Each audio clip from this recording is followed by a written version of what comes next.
अस्सलाम वालेकुम, मैं हूं पारस जहां से। सबसे बड़ी खबर यह है कि ईरान वो डट कर खड़ा है और अमरीकी सदर अब जंग से बाहर निकलने के लिए फेस सेविंग तलाश कर रहे हैं। इस हवाले से सदर ट्रंप का सदर पुतिन को टेलीफोन करना और फिर उसके बाद सदर ट्रंप का जंग के खात्मे के हवाले से बयान देना और फिर उस एक बयान की वजह से तेल की आलमी कीमतों में यकदम $120 से $90 फी बैरल तक की गिरावट आना, ये कोई इत्तफाक नहीं है बल्कि एक गैर मामूली पेशरफ्त है, जिसके बाद सदर ट्रंप ने भी बड़े आराम से ईरान जंग के फैसले का जो बोझ है वो स्टीव विटकॉफ, जेरेड कुशनर और पीट हेग्सेथ पर डाल दिया है। वो कहते हैं कि इन तीन अशख्यास की गुफ्तगू से उन्हें ऐसा लगा कि ईरान अमेरिका पर हमला करने जा रहा है। अब मुझे नहीं पता कि इन तीनों ने सदर ट्रंप को गुमराह किया या अमेरिकी सदर ने इनको इस्तेमाल किया है, क्योंकि अमेरिकी सदर जाहिर है कोई बच्चा तो नहीं है ना। अब कोई दर्जन भर टॉप इंटेलिजेंस इदारे उनको रोज़ाना की बुनियाद पर सिक्योरिटी ब्रीफ भेजते हैं, लेकिन हकीकत वो कुछ और है। सदर ट्रंप की जानिब से इस ट्राइका को कुर्बानी का बकरा बनाना भी एक इशारा है। अच्छा, अब ये तीनों लोग जाहिर है कि इजराइल के करीब समझे जाते हैं, जिसके बाद इजराइल के हवाले से भी अब ये खबरें आ रही हैं कि वहाँ पर भी ये महसूस कर लिया गया है कि सदर ट्रंप अमेरिका में बढ़ते हुए दबाव की वजह से अब इस जंग को मज़ीद तूल देने के हक़ में नहीं हैं और वो इजराइल की ख्वाहिश से पहले इसको रोकने का ऐलान कर सकते हैं। हालांकि इजरायली फ़ौज इस जंग को कोई 4 या 5 हफ्ते तक जारी रखने की मंसूबाबंदी कर रही है, लेकिन नई पेशरफ्त सामने आने के बाद इजरायली फ़ौज अवाम को ये भी बावर करा रही है कि चूंकि ईरान के खिलाफ अहदाफ तेज़ रफ्तारी से हासिल हो रहे हैं, लिहाजा जंग की टाइमलाइन कम हो सकती है। जाहिर है अब वो ये ना कहें तो फिर और क्या कहें। आखिर सदर ट्रंप के मुतवक्का फैसले की पेशबंदी भी तो करनी है, जो जंग की तवालत के सवाल पर ख़ुद भी ये बात वो कई बार दोहरा चुके हैं कि अमेरिका मुकर्ररा अहदाफ के हुसूल में अपनी टाइम लाइन से कहीं आगे है, जिसका आसान अल्फाज में यही मतलब है कि वो बहुत जल्द फिनिश लाइन उबूर करने वाले हैं। अब वो क्या कहकर फिर ये फिनिश लाइन जो है उसको अबूर करेंगे और अमरीकी फ़तह का एक तरफा दावा करके मिशन अबॉर्ट करने का ऐलान करेंगे, तो जनाब ये अभी तय होना बाकी है। अब गुज़िश्ता रात के शदीद तरीन हमले को भी इस वाइंड अप स्ट्रैटेजी के तनाजुर में देखा जा रहा है, लेकिन ये वो अहम डेवलपमेंट्स हैं जो गुज़िश्ता 36 घंटों में वक़ूअ पज़ीर हो चुकी हैं। अच्छा, अब ईरान की इस कामयाबी के पीछे फिर क्या बड़ी वजूहात हैं और अमेरिका की वो कौन सी ऐसी दुखती रग है जो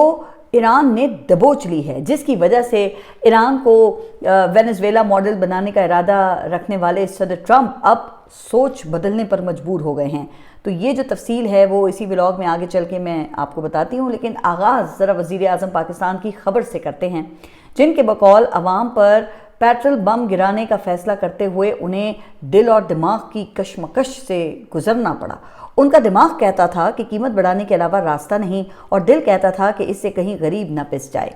और जनाब फिर हम सब ने ये देखा कि गरीब की टीस भी नहीं निकलने दी गई और सिर्फ एक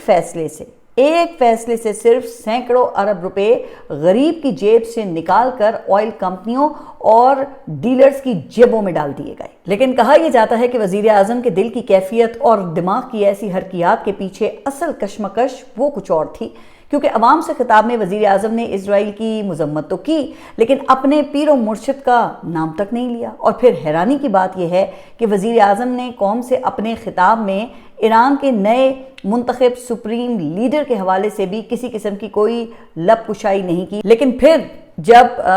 गुज़िश्ता रोज़ पीर व मुर्शिद सदर ट्रंप ने पैंतरा बदला, तो फिर वज़ीर आज़म शहबाज शरीफ का नौ मुंतखब ईरानी सुप्रीम लीडर को जो लिखा गया ख़त था वो भी सामने आ गया। अच्छा, इस ख़त से पहले एक और डेवलपमेंट हुई है, और वो ये कि वज़ीर ख़ारजा इसहाक़ डार ने सऊदी वज़ीर ख़ारजा को टेलीफ़ोन किया, जिसमें बज़ाहिर तो ख़त के हवाले से सऊदी अरब को एतमाद में लिया गया होगा। इस बुनियाद पे फिर अल जज़ीरा ने तबसरा किया है कि पाकिस्तान मौजूदा कशीदगी में ईरान और सऊदी अरब के दरमियान तवाज़ुन बरकरार रखने की कोशिश कर रहा है। अब अगर ऐसा है तो ये बात काबिल फ़हम है, जिसे अवाम को समझाने में किसी भी हकीकी नुमाइंदे को दिक्कत तो नहीं होनी चाहिए। लेकिन होता क्या है कि ख़त वाली डेवलपमेंट से पहले शाम के वक्त 3 वज़रा टीवी पर नमूदार होते हैं और पेश की वार्निंग शॉट फायर करते हैं, और वो वार्निंग शॉट आर्टिकल 19 को लागू करने की एक इज्तिमाई धमकी है। अच्छा, इस हवाले से वजीर कानून का फरमाना था कि आइन के आर्टिकल 19 के तहत हर शहरी को इजहार राय की आज़ादी हासिल है, लेकिन इस आज़ादी पर कानून के तहत कुछ पाबंदियां भी हैं और इस्लाम, सलामती और कौमी सिक्योरिटी जैसे मामलात पर एहतियात ज़रूरी है। लिहाजा पाकिस्तान के दोस्त ममालिक के साथ ताल्लुकात पर गैर जिम्मेदाराना तबसरे मुनासिब नहीं, और अगर कोई इस रेड लाइन को क्रॉस करेगा तो उसके खिलाफ कार्रवाई की जाएगी। अच्छा जी, ये तो हो गई धमकी, जिसकी फिर वजीर अक्ल कुल यानी कि वजीर इत्तलात ने ये लॉजिक पेश की कि चूंकि दीगर ममालिक में हमारे मीडिया पर की गई बात को रियासती पॉलिसी समझा जाता है, लिहाजा सोशल मीडिया और इलेक्ट्रॉनिक मीडिया पर तबसरे में मोहतात रहिए। अब एक लिहाज से तो देखा जाए तो वजीर मौसूफ ने अपने तजुर्बे की रोशनी में एक दुरुस्त लॉजिक दी है, क्योंकि सबको पता है कि मुल्क में इलेक्ट्रॉनिक मीडिया को पॉलिसी ब्रीफ वो कहाँ से आता है। अब हो सकता है कि अता तारड़ को भी मीडिया के जरिए ही मुल्क की पॉलिसी का पता चलता हो, लेकिन पूरी दुनिया में ऐसी बात करके इन्हें अपना मजाक बनाने की ज़रूरत क्या थी। अब भला बताइए कि खुद मुख्तार मीडिया भी किसी रियासती पॉलिसी का तर्जुमान कहलाया जा सकता है? क्या CNN वो ट्रंप इंतज़ामिया की पॉलिसियों को इंडोर्स करता है? हालांकि आपने देखा कि सदर ट्रंप ने बहुत कोशिश की, कई मरतबा CNN को झूठा और मुतासिब करार दिया, लेकिन पाबंदी तो दूर की बात जनाब, ये व्हाइट हाउस में CNN का दाखिला तक बंद नहीं करा सके। लेकिन खैर, ये मौजूदा रजीम का मसला तो इलेक्ट्रॉनिक मीडिया है ही नहीं ना, क्योंकि यहाँ का इलेक्ट्रॉनिक मीडिया वो तो कब का एक पेज और एक बयानिए पर आ चुका है। हाँ, अलबत्ता सोशल मीडिया वो इनके सर का दर्द बना हुआ है, जो ना तो हकीकत बयान करने से चूकता है और ना ही इनके काबू में आ रहा है। अच्छा, फिर इसका इकरार वजीर मौसूफ ने खुद ये कहकर भी किया कि व्यूज़ के लिए दो ममालिक के ताल्लुकात पर मनफी व्लॉग्स बनाए जाते हैं। अब कोई ज़रा ये वजीर मौसूफ से तो पूछे कि वो जो आपने पब्लिक के खर्चे पर PTV में व्लॉगर्स की एक फौज, जफर मौज भर्ती की हुई है, वो किस मर्ज की दवा है? अगर आपके ख्याल में यहाँ के सोशल मीडिया पर की हुई बात को बैरूनी दुनिया में रियासती पॉलिसी समझा जाता है, तो जनाब आप उन भर्ती के व्लॉगर से मकसद हासिल कर लेना, लेकिन इसके लिए आप आइन की मखसूस शिकों के निफाज की धमकी तो ना दें। लेकिन नहीं, बात बैरूनी दुनिया की नहीं है, बात मुल्क के अंदर राय आमा की है, जिसको हमवार करने के लिए मेन स्ट्रीम मीडिया और हुकूमती स्पॉन्सर्ड सोशल मीडिया वो बुरी तरह नाकाम हो गया है, क्योंकि क्रेडिबिलिटी का फुकदान है। अब गुज़िश्ता 4 सालों में अपने इस लेगेसी मीडिया से वज़ीर इत्तलात ने अगर सच पर मबनी ऑब्जेक्टिव बात करवाई होती तो कोई क्रेडिबिलिटी बनती ना। अब वैसे जिस मीडिया का काम सिर्फ 1 पेज के औसाफ बयान करना और इमरान खान के मीडिया ट्रायल तक महदूद होकर रहना ही रह गया है, तो फिर इस पर भला कोई क्या एतमाद करेगा? अब कोई ज़रा वज़ीर आज़म से सवाल करे कि आपने ईरानी सुप्रीम लीडर को मुबारकबाद देने में क्यों ताख़ीर की, और क्या इसके लिए आप किसी बैरूनी ताकत के इशारे के मुंतज़िर थे, इंतज़ार कर रहे थे? तो क्या ये जो सवाल है ये आर्टिकल 19 में दी गई शराइत की खिलाफवर्जी शुमार होगा? फिर अब हो सकता है कि पाकिस्तान की किसी अदालत में ये बात साबित भी हो जाए, लेकिन कहा यह जा रहा है कि मजमूई तौर पे आज़ादी इजहार को ऐसी भोंडी किस्म की दलीलों से सल्ब नहीं किया जा सकता। लेकिन बात वो सिर्फ यहीं तक महदूद नहीं है ना, हुकूमत को एक और खौफ खाए जा रहा है। अब वैसे तो आप सब जानते ही हैं कि वज़ीर आज़म अपने हर काम का क्रेडिट फील्ड मार्शल के साथ शेयर करते हैं, बल्कि अगर यूं कहें कि सारा क्रेडिट उन्हें दे देते हैं और थोड़ा सा अपने पास रख लेते हैं। लेकिन जनाब, पेट्रोल वाला जो मसला है ना, इसमें मजबूरी ये है कि शेयरिंग नहीं हो सकती, और ऊपर से मोहसिन नकवी के जो दोस्त हैं वो सुहेल वड़ैच, वो ये कहना शुरू हो गए हैं कि तमाम तर सपोर्ट और चार्जिंग की हम वक्त सहूलत के बावजूद हुकूमती बैटरी डाउन है, क्योंकि किसी मुल्क की बैटरी ज़ाहिर है कि मईशत होती है और मईशत इनसे चल नहीं रही है। अच्छा, फिर इस हवाले से जो चार्जशीट पेश की गई है उसके मुताबिक पंजाब में 50% सनतें बंद हैं, गैर मुल्की सरमायाकारी लाने में मुकम्मल नाकामी है, कारोबार सुकड़ रहा है, बेरोज़गारी और गुर्बत बढ़ रही है, और ये सब गलत मौशी पॉलिसीज़ का नतीजा है, जिसको खलीजी जंग ने नया रुख दे दिया है। जबकि बज़ाहिर हुकूमत के लिए आइडियल सूरत हाल है, 2 पार्टीज़ की पार्टनरशिप है, जिसमें इख्तिलाफ भी हो तो इस्टेब्लिशमेंट धक्का लगाकर ख़त्म करा देती है। अब दूसरी तरफ इमरान खान जेल में हैं और अपोजिशन भी कोई ख़ास रुकावट नहीं डाल रही। अब जहां इतने बॉक्सेस टिक हों और फिर भी किला सर ना हो सके, तो फिर सुहेल वड़ैच के मुताबिक इल्ज़ाम वो हुकूमत पर ही आएगा। अच्छा, अब मुझे नहीं मालूम कि अपने दोस्त کہ بیان کردہ اس چارج شیٹ سے محسن نقوی وہ کس حد تک اتفاق کرتے ہیں، لیکن حکومتی اراکین کی باڈی لینگویج سے لگ یہ رہا ہے کہ پانی میں چھری نظر آ رہی ہے انہیں، کیونکہ حکومت میں شامل لوگوں کا ذاتی تجربہ بھی ہے کہ جب کوئی حکومت لانے والوں پر بوجھ بن جائے نا تو پھر سب سے پہلا جو چارج ہے وہ یہ معاشی ناکامی اور کرپشن کا ہی لگتا ہے۔ لیکن مجھے ایک بات سمجھ میں نہیں آئی کہ جس حکومت کی اپنی بیٹری وہ اس قدر ڈاؤن ہے، وہ پھر بھی عوام کو پورے 440 وولٹ کا جھٹکا دینے میں کیسے کامیاب ہو گئی ہے۔ اس کا تو پھر ایک ہی لاجیکل کنکلوژن دماغ میں آتا ہے کہ اس جھٹکے کے لیے بھی حکومت کے اندر کرنٹ وہ کہیں اور سے چھوڑا گیا ہے۔ لیکن خیر، اب ان حالات میں اچانک عمران خان کے دو کیسز اسلام آباد ہائی کورٹ میں سماعت کے لیے مقرر ہو گئے ہیں، جس پر پھر کچھ قیاس آرائیوں نے جنم لیا ہے کہ ہو نہ ہو اس کی وجہ پاکستان تحریک انصاف اور مقتدرہ کے بیک ڈور رابطے ہیں۔ اب اگر ایسا ہے یا نہیں ہے، اور اگر ایسی کوئی کوشش ہو بھی رہی ہے تو اس کا سکوپ کیا ہے، اور ان تمام سوالوں کا جواب جو ہے وہ حالیہ پیش رفت میں پھر دیکھا جا سکتا ہے۔ اب کہا جاتا ہے کہ اس بات میں تو کوئی دوسری رائے ہے نہیں کہ 26ویں اور 27ویں ترمیم کے بعد جو عدالتیں ہیں وہ کافی حد تک بیمانی اور ریڈنڈنٹ ہو چکی ہیں، لیکن جب یہ ترمیم نہیں بھی ہوئی تھی تو تب بھی تو رجیم کی مرضی کے خلاف کوئی بھی عدالتی فیصلہ نافذ نہیں ہو سکا تھا۔ لیکن کہا یہ جاتا ہے کہ اعلیٰ عدالتوں میں عمران خان کے کیسز کی سماعت وہ اتنی مشکل نہیں تھی جتنی کہ آج ہے، تو اس لحاظ سے قیاس آرائی میں وزن ہے۔ لیکن جب گزشتہ روز ہونے والی سماعت کا آپ احوال دیکھیں تو یہ معاملہ بھی پھر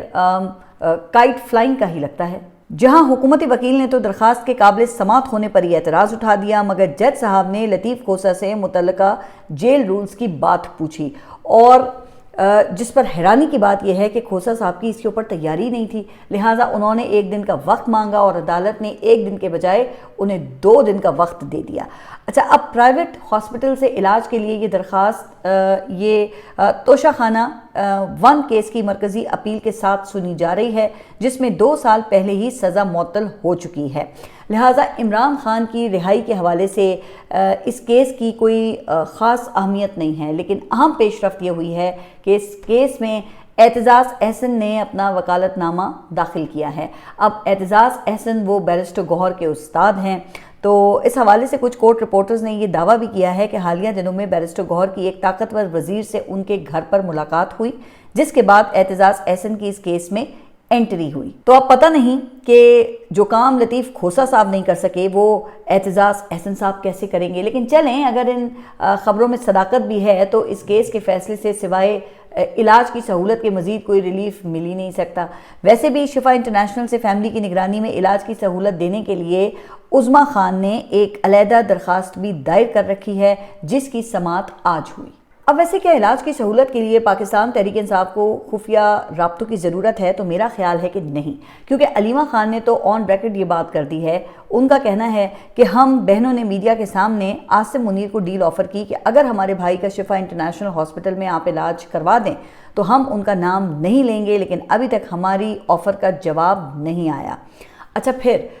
جہاں تک ان درخواستوں سے وابستہ عمران خان کی فیملی کی امیدوں کا تعلق ہے تو اس حوالے سے علیمہ خان کا کہنا تھا کہ جج صاحب جیل مینول نکال کر پوچھنا شروع ہو جاتے ہیں، ان کو جیل مینول کی کتاب تو نظر آتی ہے لیکن اسی عدالت کے 3 رکنی بینچ کا فیصلہ نظر نہیں آتا، جس میں عمران خان سے فیملی، وکلاء اور رفقا کی ملاقات، بیٹوں سے فون پر گفتگو اور دیگر حقوق پورے کرنے کا حکم دیا گیا ہے، جس کی جیل حکام بار بار خلاف ورزی کر رہے ہیں، مگر جج صاحب زیر زبر پیش ڈھونڈ رہے ہیں کہ کس طرح عمران خان کا علاج ہاسپٹل میں کروانے سے روکا جا سکے۔ تو اب اس سے تو پتہ چلتا ہے کہ فیملی کو اس کیس سے تھوڑی تو کیا سرے سے کوئی امید ہی نہیں ہے۔ اچھا، پھر دوسرا کیس جس کی آج سماعت ہوئی وہ القادر ٹرسٹ میں سزا معطلی کی اپیل ہے۔ اب ویسے تو گزشتہ 1 سال میں یہ کیس 1 انچ بھی آگے نہیں بڑھ سکا ہے، لیکن چلیں فرض کریں کہ اس میں پیش رفت ہو اور عمران خان کو ریلیف بھی مل جائے تو پھر بھی ان کی رہائی ممکن نہیں ہے، کیونکہ توشہ خانہ 2 کیس کی سزا کے خلاف اپیل پر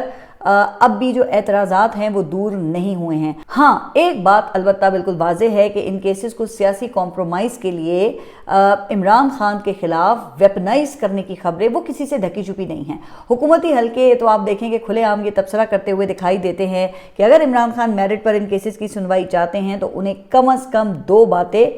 दो बातें माननी पड़ेंगी। एक, मौजूदा रजीम की कबूलियत या कम अज़ कम खामोशी, और दूसरा ईरान और अफगानिस्तान वाले मसले पर मौजूदा रियासती पॉलिसी की हिमायत। लेकिन जनाब, अभी तक इस हवाले से रजीम